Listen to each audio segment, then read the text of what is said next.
पिछले लेक्चर्स में हम लोगों ने 30 डिग्री, 45 डिग्री और 60 डिग्री के ट्रिग्नोमेट्रिकल रेशियोज़ को निकालने का तरीका सीखा था। आज हम कुछ स्पेशल केसेस हैं जैसे 0 डिग्री और 90 डिग्री, उनके ट्रिग्नोमेट्रिकल रेशियोज़ को निकालने का तरीका सीखेंगे। तो सबसे पहले हम 0 डिग्री की बात करते हैं कि इनका ट्रिग्नोमेट्रिकल रेशियो कैसे निकाला जाता है। तो सबसे पहले हम इमेजिन करते हैं कि एक राइट ट्रायंगल है, एक लाइन है जो रोटेट कर रही है, जिसकी लेंथ कांस्टेंट रहती है, फिक्स रहती है, या 1 यूनिट है मान लेते हैं। जैसे अगर हम इसको A मान लें और इसको O मान लें, सपोज दैट ये रोटेट करती है। तो जब ये रोटेट करती है तो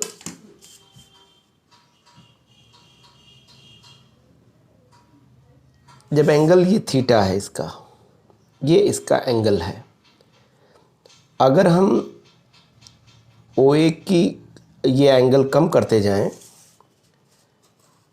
तो जो ट्रायंगल बनेगा, क्योंकि कांस्टेंट है, इसकी हाइपोटेन्यूस कांस्टेंट है, इसलिए आप देखेंगे कि ये ट्रायंगल ऐसे बन जाएगा, यानी A यहाँ आ जाएगा और ये जो बेस था BC, अगर आप देखें इसको, हम एंगल कम कर रहे हैं तो ये परपेंडिकुलर की लेंथ घट रही है और ये बेस की लेंथ बढ़ती जा रही है।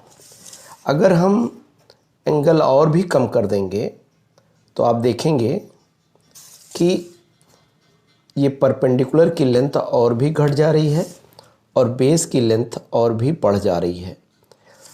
इस तरह अगर हम एंगल को रिड्यूस करते जाएं, कम करते जाएं, तो हम देखेंगे कि परपेंडिकुलर की जो लेंथ है वो घटती जाएगी और बेस की जो लेंथ है वो बढ़ती जाएगी, जबकि हाइपोटेन्यूस को हमने कांस्टेंट रखा है, यानी हाइपोटेन्यूस की लेंथ नहीं बढ़ रही है। यानी अब इस केस में यहाँ पे देखिए A यहाँ पे आता है तो ये परपेंडिकुलर ये हो जाता है। तो जैसे जैसे हम देख रहे हैं कि अगर हम इस हाइपोटेन्यूस को रोटेट करते हैं तो अलग अलग राइट ट्रायंगल बनते हैं, और एंगल घटाते जाते हैं तो हम देखते हैं कि परपेंडिकुलर की लेंथ घटती जाती है। स्टार्टिंग में परपेंडिकुलर इतना था, एंगल और कम किया तो इतना हो गया, एंगल और कम किया तो परपेंडिकुलर इतना हो गया, एंगल और कम किया तो ये परपेंडिकुलर और भी कम हो गया। और इसी तरीके से हम इसको कंटिन्यूसली अगर रिड्यूस करते जाएं एंगल को, तो हम देखेंगे कि परपेंडिकुलर की लेंथ घटती जाएगी, और चूँकि बेस कांस्टेंट है, पर हाइपोटेन्यूस कांस्टेंट है, इसलिए यहाँ पर देखें आप, बेस की लेंथ क्या होगी, बढ़ती चली जाएगी। और इसका मतलब ये हो गया कि A जब B की तरफ अप्रोच कर रहा था तो जो हाइपोटेन्यूस है उसकी लेंथ बेस की तरफ बढ़ रही थी, और जब ये लिमिटिंग केस में हम आते हैं, यानी जब थीटा एंगल 0 डिग्री हो जाता है, बहुत क्लोज हो जाता है, 0 डिग्री के क्लोज हो जाता है, तो उस वक्त हम देखते हैं कि जो परपेंडिकुलर होता है, परपेंडिकुलर इस ट्रायंगल का कुलर वो 0 की तरफ अप्रोच करता है, और बेस जो होता है वो हाइपोटेन्यूस की तरफ अप्रोच करता है। इसका मतलब ये हो गया कि बेस हाइपोटेन्यूस की तरफ बढ़ रहा है और परपेंडिकुलर जो है वो 0 की तरफ बढ़ रहा है। किस केस में? जब थीटा यानी एंगल घटाया जाता है घटते घटते, यानी इन आप लिमिटिंग केस में ये सोचिए कि जब थीटा 0 हो जाता है तो परपेंडिकुलर की वैल्यू 0 और बेस और हाइपोटेन्यूस दोनों बराबर हो जाते हैं। मान लिया उसकी यूनिट हमने 1 यूनिट रखा है। अब आप देखेंगे कि हम इस केस में 0 डिग्री की वैल्यू निकाल सकते हैं। जैसे हमने निकालना है साइन ऑफ 0 डिग्री, तो इसकी वैल्यू होती है, हमने देखा है कि परपेंडिकुलर अपॉन हाइपोटेन्यूस और यहाँ पे परपेंडिकुलर हमारा 0 हो जाता है, और हाइपोटेनियस अगर हमने 1 यूनिट ले रखा था तो ये फाइनली वैल्यू 0 आती है। अब हम कॉस ऑफ 0 डिग्री की जब वैल्यू निकालते हैं तो हम ये देखते हैं कि इसका जो फॉर्मूला होता है बेस अपान हाइपोटेन्यूस होता है, इसमें हाइपोटेन्यूस। तो बेस यहाँ पर हमारे पास अगर हम देखें तो ये 1 यूनिट हो जाता है, हाइपोटेनियस भी 1 यूनिट हो जाता है, तो ये वैल्यू 1 आ जाती है। इसी तरह हम tan ऑफ 0 डिग्री की वैल्यू जब हम देखते हैं तो tan ऑफ 0 डिग्री की वैल्यू आती है यहाँ पर परपेंडिकुलर अपान बेस, और यहाँ पर हम देखते हैं कि परपेंडिकुलर यहाँ पे 0 हो जाता है और बेस 1 यूनिट है, यानी फाइनली वैल्यू 0 आ जाती है। और जब हम कॉसेक ऑफ 0 डिग्री की बात करते हैं, कॉसेक ऑफ 0 डिग्री की बात हम करते हैं तो इसका आता है हाइपोटेनियस अपान बेस, परपेंडिकुलर आता है, यानी हाइपोटेनियस 1 यूनिट है और ये 0 डिग्री है। चूँकि 0 जब डिनोमिनेटर में होता है तो वैल्यू अनडिफाइंड हो जाती है, इसलिए हम इसको अनडिफाइंड कहेंगे, अनडिफाइंड। इसी तरीके से हम सेक ऑफ 0 डिग्री की जब वैल्यू निकालते हैं तो सेक ऑफ 0 डिग्री की वैल्यू बेस हाइपोटेनियस अपान बेस होता है, हाइपोटेनियस 1 यूनिट होता है और ये भी 1 यूनिट होता है, तो फाइनली वैल्यू 1 यूनिट आती है। जब हम कॉट ऑफ 0 डिग्री की वैल्यू निकालना चाहते हैं तो ये होता है बेस अपान परपेंडिकुलर होता है, बेस यहाँ पर आ जाता है 1 यूनिट के करीब और परपेंडिकुलर 0 हो जाता है, तो ये भी अनडिफाइंड आ जाता है। तो इस तरह हम 0 डिग्री की वैल्यू को कैलकुलेट कर सकते हैं। सेम प्रोसेस और सेम जो अप्रोच है हम यूज़ करते हैं 90 डिग्री का ट्रिग्नोमेट्रिकल रेशियो को निकालने के लिए। जब 90 डिग्री की हम बात कर रहे थे तो जैसे हम देखते हैं कि मान लिया एक हाइपोटेनियस है, यहाँ पर मान लेते हैं उसकी वैल्यू हम ले लेते हैं यहाँ पर हम ले लेते हैं करीब कि हम ड्रा करते हैं यहाँ से, ये 1 यूनिट है, ये करीब जिसकी लेंथ हम लोग 1 यूनिट मान लेते हैं, 1 यूनिट।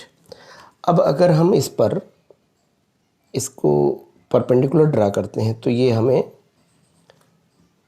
एक राइट ट्रायंगल के फॉर्म में मिलता है जिसका बेस ये OB है, परपेंडिकुलर AB है और ये एंगल है। अब हम सेम अप्रोच यूज़ करते हैं कि जब हम इसकी लेंथ को बढ़ाते हैं, एंगल को बढ़ाते जाते हैं, यानी जब हम एंगल बढ़ाते जाएंगे तो यहाँ पर हम देखते हैं कि अगर मान लिया एंगल हमने बढ़ाया, हमने एंगल अगर बढ़ा दिया यहाँ पर, तो अब ये A यहाँ पे आ गया और ये परपेंडिकुलर अब ये हो गया, यानी B यहाँ पे आ गया, यानी बेस अब छोटा हो गया और परपेंडिकुलर की लेंथ बढ़ गई, और जबकि एंगल हमने क्या किया और बढ़ा कर दिया। बिल्कुल इसी तरीके से जब हम एंगल को और बढ़ाते जाते हैं तो हमारा जो परपेंडिकुलर होता है वो बढ़ता चला जाता है। A यहाँ पे आ गया, बेस यहाँ पे आ गया, और आप ये देख रहे हो कि जैसे जैसे ये एंगल रोटेट कर रहा है तो परपेंडिकुलर की लेंथ बड़ी होती जा रही है और बेस जो है घटते घटते छोटा होता जा रहा है। देखिए बेस ही घट रहा है।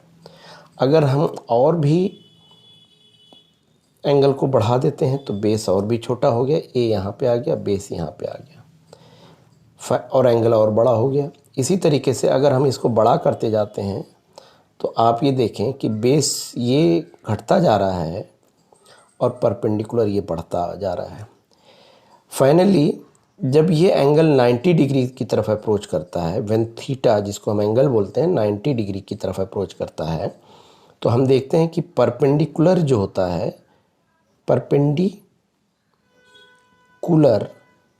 क्या होता है, वो अप्रोच करता है हाइपोटेनियस की तरफ, हाइपोटेनियस की तरफ, और बेस हमारा ये होता है 0 की तरफ अप्रोच करता है, यानी छोटा होता जाता है। तो अगर हम थीटा डिग्री की बात करते हैं, जब 90 डिग्री का को हम इमेजिन करते हैं तो परपेंडिकुलर बराबर हो जाता है हाइपोटेन्यूस। तो जैसे मान लेते हैं 1 यूनिट है उनकी लेंथ, और बेस की वैल्यू क्या हो जाती है, यहाँ पे 0 हो जाती है।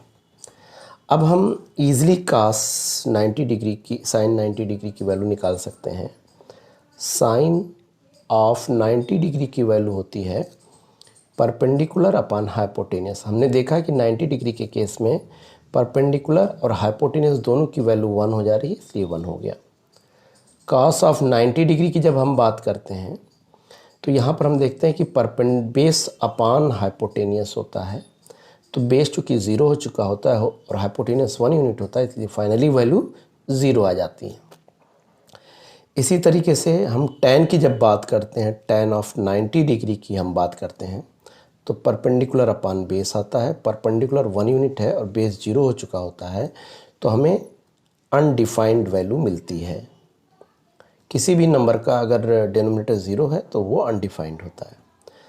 बाकी हम कॉसेक और सेक और कॉट की वैल्यू इनका रेसिप्रोकल करके निकाल सकते हैं।